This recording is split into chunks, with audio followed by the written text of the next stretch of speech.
Bala деп согот жүрөгүм, бала үчүн жашап жүрөмүн. Бел байлап мындан арыда бала үчүн өмүр сүрөмүн деп Ысык-Көл облусунун Ак Суу районуна караштуу Маман айылынын тургуну уулум Асанбеков Бакбергенди 10-июнь 14 жаш туулган күнү менен куттуктайбыз. Жан балам, жашообуздун чырагысың, жадырап жакшылыктын жыргалысың. Көктөгү булуттардай толкуп турган жүрөгүмдүн кубанычы жылытарысың. Ардактуу балам, ойлогон ой максаттарың орындалып, келечегиң кең болуп, ден соолугуң чын болсун. Дайыма биздин бактыбызга бар бол, бактылуу балалыкта чоңой деп Москва шаарынын мамасы Гүлбак жана ошондой эле бир туугандары куттукташат. Баланы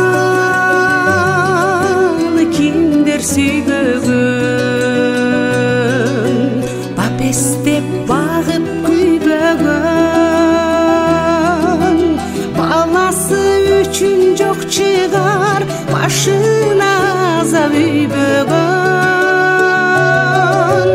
Тумулуп калса баласы, төгөнөт экен аргасы, берүүгө даяр жанында ол